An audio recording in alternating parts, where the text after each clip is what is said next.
देव देव क्या कर रहे हो तुम? पापा आप नीचे क्यों बैठे? आइए ना, आइए आइए, यहाँ बैठिए।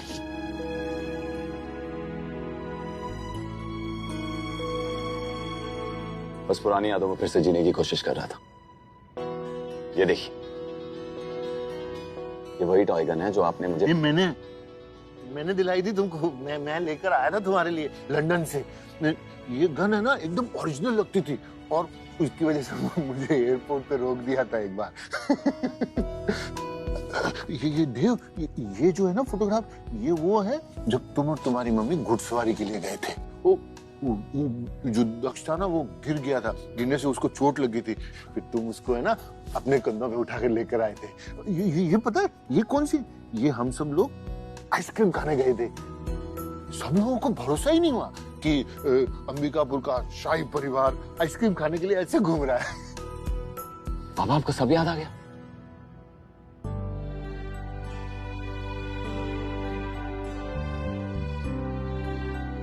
हाँ देव, मुझे सब याद आ गया।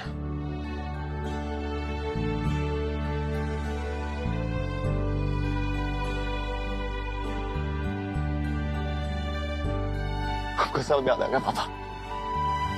अच्छा तो मुझे ये बताइए, हम दोनों में से सबसे बड़ा भाई कौन था, मैं या दक्ष? तुम पूरे 5 मिनट बड़े थे। और जब मैं बचपन में नाराज हो जाता था तो आप मुझे मनाने। मैं तुम्हें ढेर सारी आइसक्रीम लाके देता था और कहता था कि मम्मी से मत कहना। और मुझे सबसे ज्यादा डर बचपन में किससे लगता था? डर कुत्तों से। लेकिन एक बार जो हमारे अंगरक्षक थे ना, उसका कुत्ता था मैक्स, उसने तुम्हारी जान बचाई डूबने से। उसके बाद में तुम्हें कुत्तों से डर लगना बंद हो गया। गजका का उग्र हुआ, पापा को सब याद आ गया। अच्छा, अरे वाह भाई साहब, ये तो बहुत खुशी की बात है। तुम्हारे गज काका बचपन में इनको तलवारबाजी का बहुत शौक था। मेरे पास आके बोले, भैया मेले को भी तलवार छीकनी है।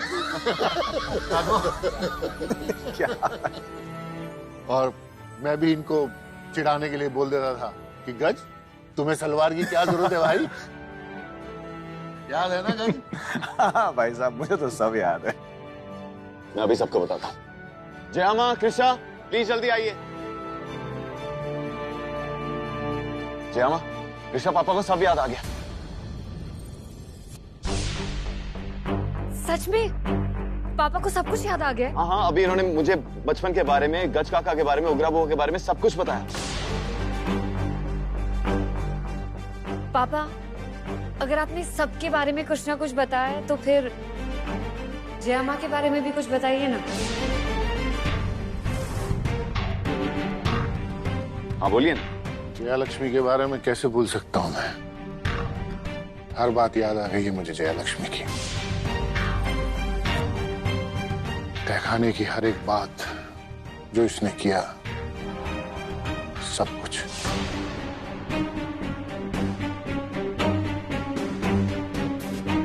जया लक्ष्मी ने तहखाने में मेरी बहुत सेवा की उसने।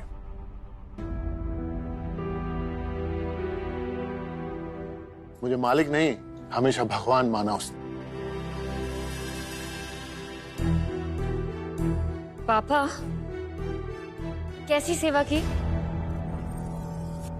मुझे टाइम पे खाना दिया, मेरे हाथ पैर दबाए, सब कुछ किया उसने।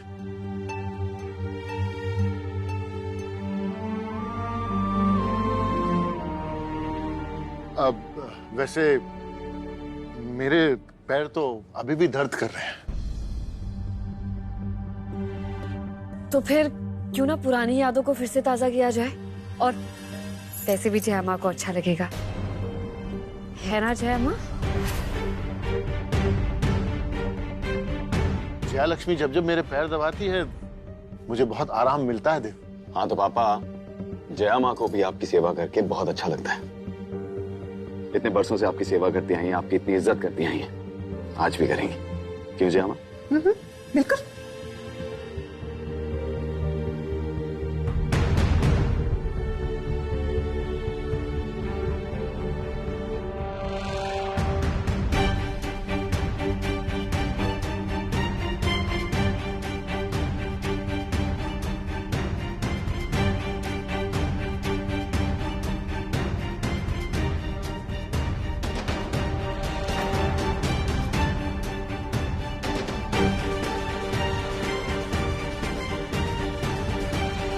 अरे कच, ये तुम हो ना? कितने कांगड़ी पहलवान लग रहे हो, देखो। खुद को देखा है? सूमो पहलवान दिख रही हो।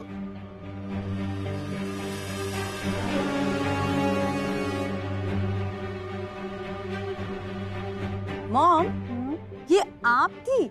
हाँ, उस जमाने में ऐसे ही फैशन चलता था। Oh my god, very tacky.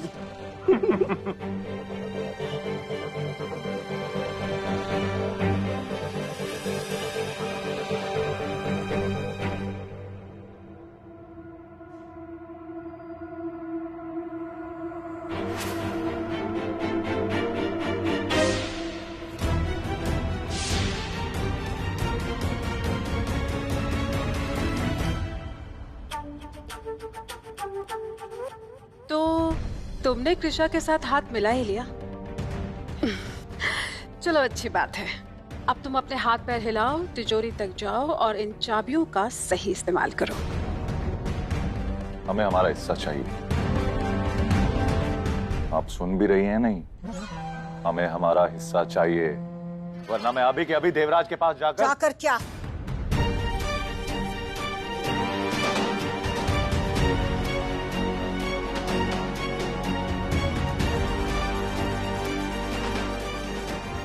क्या करना है याद है ना?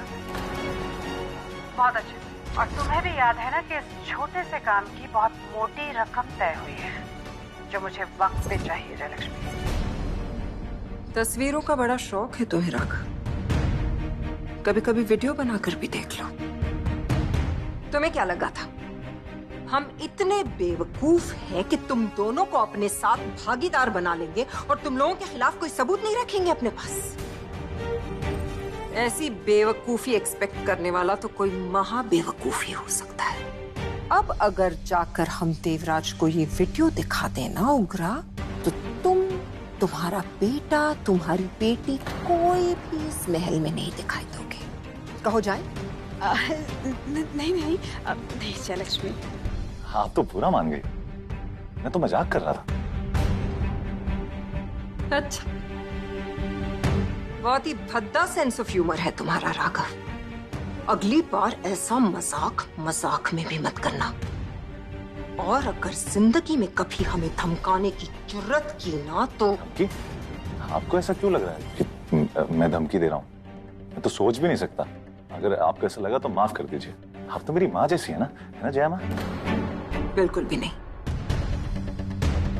तुम्हारी माँ अपने आप को चालाक और खतरनाक समझती है, लेकिन हम वाकई में चालाक भी हैं और खतरनाक भी। ये बात तुम दोनों कभी मत भूलना। अब जयलक्ष्मी, हम दोनों तुमसे माफी मांग रहे हैं ना? We are sorry. देखो, तुम ये वीडियो देवराज को मत दिखाना। वो हम वी आर सॉरी। तुम हमें माफ कर दोगी ना? चलो, माफ किया, अब जाओ।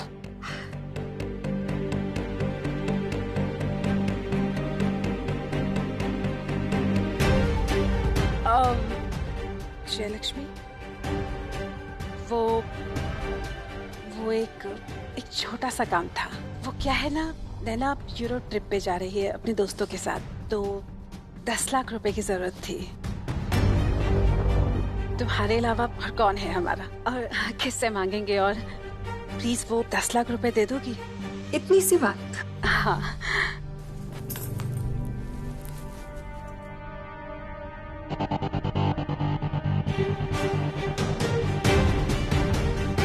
ये रखो 10 रुपए। इस वक्त तुम दोनों की मिला के औकात इतनी ही है। जयलक्ष्मी, उग्रा, आवाज ऊंची की ना तो वीडियो दिखा देंगे। नहीं, जा रहे हैं हम। जाओ। चलो मॉम।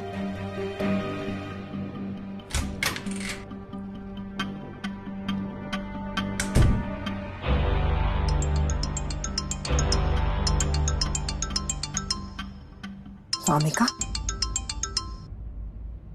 हेलो वामिका बेटा, कहाँ हो तुम? हम कब से ट्राई कर रहे हैं, तुम कॉल ही नहीं उठा रही हो कहाँ? मैं सदमे में हूँ। और कहाँ होंगी मैं? और मुझे गए हुए कुछ घंटे नहीं हुए हैं महल से बाहर, और तुमने उस कृष्णा से हाथ मिला लिया। हाँ, तुम ऐसा कैसे कर सकती हो? ऐसा बिल्कुल भी नहीं है। तुम अपनी माँ को अच्छी तरह से जानती हो वामिका। हम दुश्मनों से हाथ मिलाने वालों में से नहीं है, दुश्मनों का पत्ता साफ करने वालों में से है। तुमसे किया हुआ वादा हमें अच्छी तरह से याद है और वो वादा हम निभाएंगे। अच्छा, कैसे निभाओगी? उस कृष्णा से हाथ मिला के? तुमने इतनी जल्दी हार मान ली माँ, तुम्हें शर्म नहीं आई ये करते हुए? मुझे तो यकीन नहीं हो रहा है। शेर जब 2 कदम पीछे हटता है तो सिर्फ बेवकूफ ये सोचते हैं कि उसने हार मान ली। असलियत तो ये होती है कि शेर शिकार करने के लिए तैयार हो रहा होता है। हमने 2 कदम पीछे जरूर लिए हैं वामिका, लेकिन हार नहीं मानी है। हम आपसे सिर्फ ये कह रहे हैं बेटा कि सब्र रखिए। इस वक्त कुछ भी करना हमारे लिए सही नहीं होगा। हम दोनों की भलाई नहीं है उसमें। हम सही मौके का इंतजार कर रहे हैं। सही मौके पे ही वार करेंगे हम। इस वक्त हम कृष्णा के आगे कुछ भी नहीं कह सकते, क्योंकि आप तो बुरी तरह से फंस ही चुकी हैं। अगर हमने कुछ भी किया ना तो हम भी फंस जाएंगे। इस लड़की के पास हमारी डीएनए रिपोर्ट है, जिससे ये साबित होता है कि हम दोनों का रिश्ता क्या है। माँ, तुम्हें ना सिर्फ अपनी पड़ी है इस वक्त, अपनी बेटी की तुम्हें कोई परवाह नहीं है। नहीं वामिका, बस अब बहुत हुआ। अब जो करना है वो मैं करूंगी, मुझे तुम्हारी एक नहीं सुननी है, समझी? वामिका बेवकूफी मत कर। वामिका, वामिका,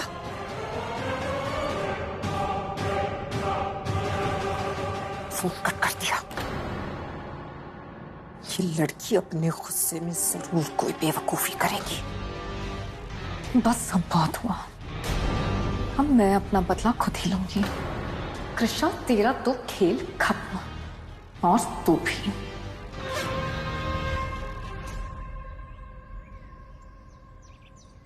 अजय, सारे अरेंजमेंट्स अच्छे से होने चाहिए। ओके जी हुकुम। जाओ।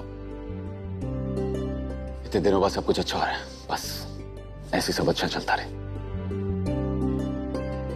अरे ये सब आप हमारे लिए कर रहे हैं?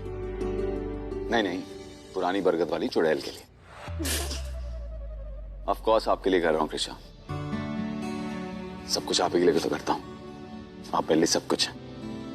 तो फिर हम अपने लिए एक छोटी सी रिक्वेस्ट मांग सकते हैं आपसे? बिल्कुल भी नहीं, क्योंकि आप तो मेरे दिल पे राज करती हैं नानी साहिबा। रिक्वेस्ट क्या, आप हुक्म कीजिए।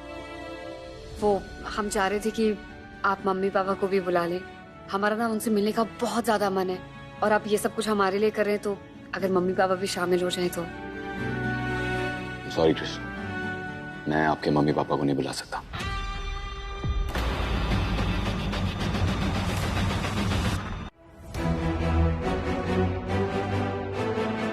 क्यों?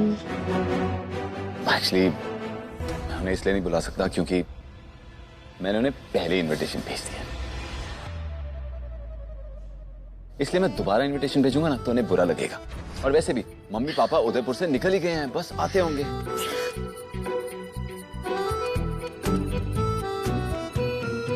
आपको हमारी दिल की बातें पहले ही कैसे पता चल जाती हैं? हमारे दिल आपस में जुड़े जो हैं।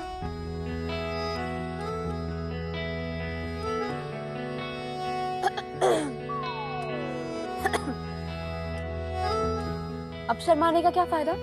वैसे भी आज शाम को आप दोनों को डांस परफॉर्मेंस देनी है ना, वो भी पूरे परिवार के सामने। भाभी, कहाँ डांस? नहीं। हाँ भाभी, मुझसे भी नहीं होगा। No no never. डांस कैसे नहीं करोगे तुम दोनों? आज के दिन इस महल में मैंने ये नो, नेवर, नहीं सब शब्द बैन करके रखे हुए हैं। डांस तुम दोनों को करना पड़ेगा और ये हमारा हुक्म है। अंबिकापुर के राजा तो अभी हम ही हैं। अब महाराजा ने हुक्म दिया है तो हम मना कैसे कर सकते हैं? तो करो वादा कि आज बढ़िया परफॉर्मेंस करके दिखाओगे। वादा करते हैं। यस।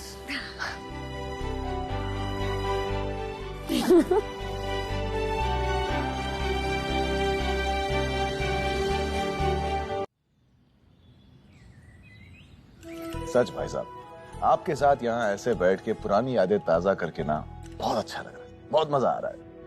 मुझे भी अच्छा लगेगा गज, अगर तू अपनी सारी पुरानी बुरी यादें भुलाकर इस परिवार को दोबारा परिवार बनाने में मदद करेगा। मैं समझा नहीं भाई, आप क्या चाहते हैं? क्या करूं मैं? शाम के फंक्शन में शामिल हो जा मेरे भाई। एक बड़े भाई की छोटे भाई को रिक्वेस्ट है। भाई साहब देखिए, आप इतनी सारी चीजें याद हैं अगर आपको, तो इतना भी पता ही होगा कि मुझसे ना ये ड्रामा नहीं होता, नाटक वगैरह ना मुझसे बिल्कुल नहीं होता। मैं अगर खुश हूं तो खुश हूं, और अगर नाराज हूं तो वो भी मेरे चेहरे पर ना साफ साफ दिख जाता है। मैं किसी के लिए भी मुखौटा नहीं पहनना चाहता, और मैं नहीं चाहता कि मेरी वजह से किसी का भी मूड खराब हो, खासकर देवराज का। मैं बिल्कुल नहीं चाहूंगा। एक बात बता गज, तू देवराज के लिए खुश है कि वो बाप बनने वाला है?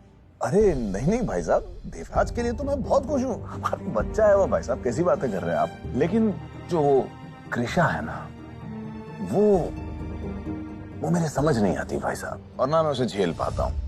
छोटे घर की है, इस राजमहल के रीति रिवाज समझने में तो बहुत ज्यादा वक्त लगता है, और जब से आई है एक के बाद एक तूफान खड़े किए हैं उसने, और कुछ नहीं। भाई साहब मेरी माने तो उसने देवराज का फायदा उठाया है, उसे फंसाया है। मैं लिख कर देने को तैयार हूं, और अब वो आपकी इस दिमागी हालत का भी फायदा उठा रही है। आपकी सेवा करने का ना वो बस नाटक कर रही है। अरे उससे अच्छी तो वो जयलक्ष्मी है। माना वो भी हमारे राजघराने की नहीं है, लेकिन इतने सालों से इस राज परिवार की वफादार मुलाजिम रही है, और आपकी इतनी सेवा भी तो की है उसने तहखाने में, जैसा आपने बताया। ये कृषा ना भाई साहब सिर्फ ढोंग कर रही है, नाटक कर रही है, और कुछ नहीं। और इस कृषा से ही मुझे प्रॉब्लम है। तो कृषा के बारे में तूने बहुत गलत राय बना रखी है गज। आज ना तो वो सही वक्त है, ना मौका है, ना हालात है कि मैं तुझे सब सच बता पाऊं।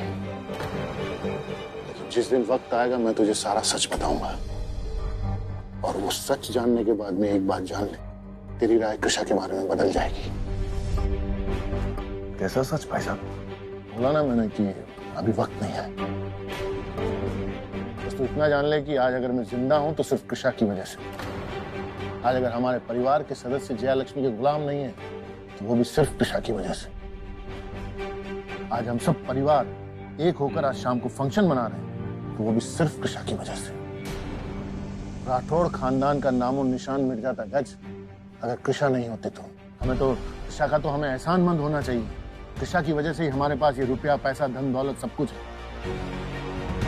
मेरे भाई, अगर तुझे अपने बड़े भाई की बात का जरा सा भी विश्वास है ना, कृषा के बारे में अपनी राय बदल ले यार। मेरी बात मान और आज शाम के फंक्शन में शामिल हो जा। बहुत सालों बाद ये मौका आया है, अपने बड़े भाई की बात मान ले यार। मैं आता हूं।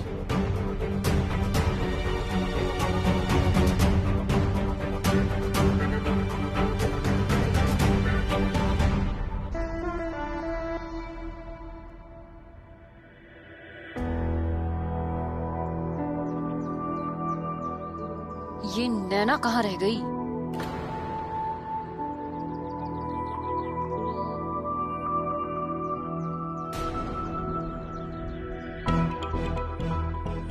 देखा, मैं टाइम से पहले आ गई। गुड। मैंने कुछ साउंड वालों को अंदर जाते हुए देखा है, तो तुम्हें ज्यादा कुछ नहीं करना है। जानती हो ना वैसे भी उस कृषा को बकबक करने की कितनी आदत है।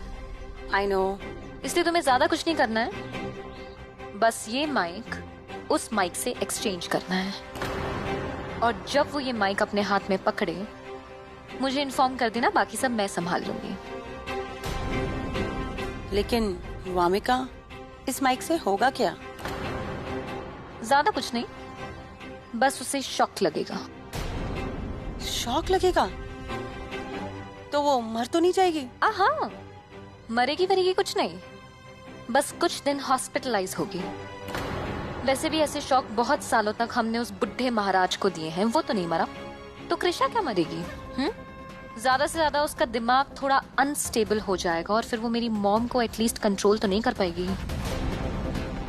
फिर सब कुछ हमारे हाथ में होगा, और अगर तुमने ये काम कर दिया तो तुम्हारी यूरोप ट्रिप तो क्या, मैं मॉम से कह के तुम्हें वर्ल्ड टूर करवाऊंगी। लेकिन अगर किसी को पता चल गया तो? किसी को कुछ पता नहीं चलेगा नैना, सबको ये लगेगा शॉर्ट सर्किट हुआ है। हाँ वामिका, एक और सवाल। तुम्हें पता है ना कृषा प्रेग्नेंट है? इस शौक से उसके बच्चे को कोई खतरा तो नहीं होगा? नहीं, उससे कोई खतरा नहीं होगा। ठीक है, ठीक है, जाओ। फिर ठीक है, I'll see you। लगता है आज की शाम में सबसे ज्यादा धमाकेदार परफॉर्मेंस मेरा होने वाला है, और ये सारा इल्जाम इस बेवकूफ नैना पे आने वाला है। इसे क्या पता कि जिस वर्ल्ड टूर की ये तैयारी कर रही है वो जेल ट्रिप में बदलने वाला है।